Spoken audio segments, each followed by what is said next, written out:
കണ്ണനാംകുളങ്ങര ക്ഷേത്രത്തില് ഇന്ന് ഒരു പ്രത്യേക നാഗപൂജയുണ്ടായിരുന്നു. എൻ്റെ ഒരു കൂട്ടുകാരി വിളിച്ചു പറഞ്ഞപ്പോഴാ ഞാൻ ആ കാര്യം അറിഞ്ഞ്. നവീന് വേണ്ടി ഒരു പ്രത്യേക പൂജ ചെയ്യണമെന്ന് ഞാൻ ആഗ്രഹിച്ചു.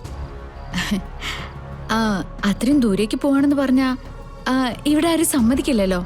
മാത്രമല്ല അവിടെ ചില കഠിനമായ കാര്യങ്ങൾ അനുഷ്ഠിക്കാനുണ്ടായിരുന്നു. ദാ എല്ലാവരും പ്രസാദം എടുത്തോളൂ.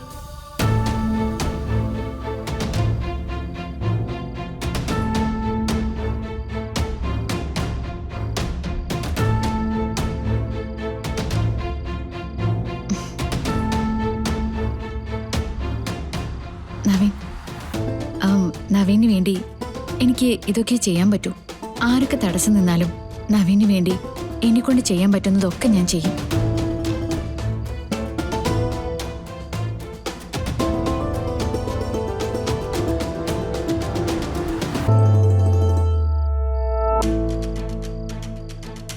ഗാഥ മാഡം, ഞാൻ ഗാഥ മാഡത്തോട് ഒരു കാര്യം ചോദിക്കട്ടെ?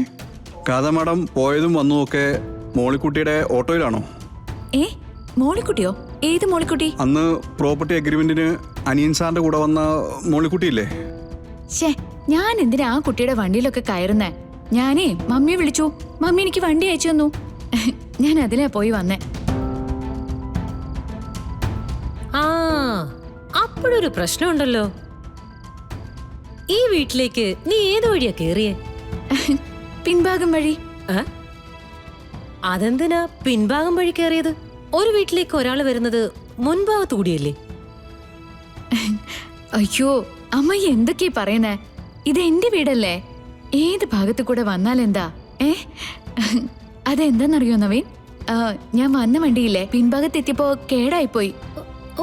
അയാളത് ശരിയാക്കി ഉമ്മർത്ത് കൊണ്ടുവന്ന് വിടാന്നൊക്കെ പറഞ്ഞതാ. ഞാൻ പിന്നെ അത് വേണ്ടെന്നൊക്കെ പറഞ്ഞ് പിൻഭാഗം വഴി കേറിപ്പോന്നു. അതൊരു തെറ്റാണോ? മതി മതി, ഇനി ആരും മോളോടൊന്നും ചോദിക്കാൻ നിൽക്കണ്ട. നിർമ്മലയുടെ മാണിക്കുഞ്ഞിന്റെ സംശയമൊക്കെ തീർന്നല്ലോ. എന്റെ സംശയമൊന്നും തീർന്നിട്ടില്ല. എടാ മോനെ നവീനെ, നീ സൂക്ഷിച്ചോ. അമ്മയകത്ത് പോയേ? ഇത് ഞാൻ തെളിയിച്ചിട്ട് തന്നെ കാര്യം. ഗാഥ, ഇനിയെങ്കിലും എവിടേക്കെങ്കിലും പോവുകയാണെങ്കിൽ പറഞ്ഞിട്ട് പോണം. താൻ ഇവിടുത്തെ അവസ്ഥയൊക്കെ കാണുന്നുണ്ടല്ലോ. എല്ലാവരും കൂടി ആകെ കൺഫ്യൂഷൻ ആയിക്കളെ. അമ്മായി അമ്മാവൻ്റെ പുറകെ ദേ ഇപ്പൊ ഇയാളും കൂടി തുടങ്ങിയിരിക്കുക.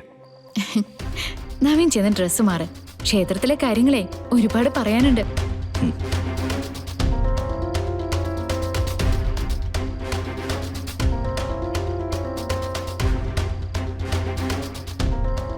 മാണിക്കുഞ്ഞവിടെ നിന്ന് നിന്നേ. ഇവിടെ ആവശ്യത്തിന് കുഴപ്പങ്ങള് ഉദയനും നിർമ്മലയും കീർത്തിയും കൂടി ഉണ്ടാക്കുന്നുണ്ട്. അതിന്റെ കൂട്ടത്തിൽ ഇനി നീ ആയിട്ട് പുതിയ കാര്യങ്ങളൊന്നും കൊണ്ടുവരണ്ട.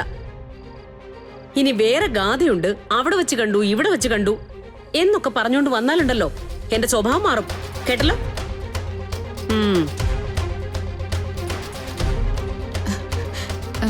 അമ്മ എന്നോട് ക്ഷമിക്കണം. സാരമില്ല മോളെ, നീ പോയത് നവീന് വേണ്ടിയല്ലേ?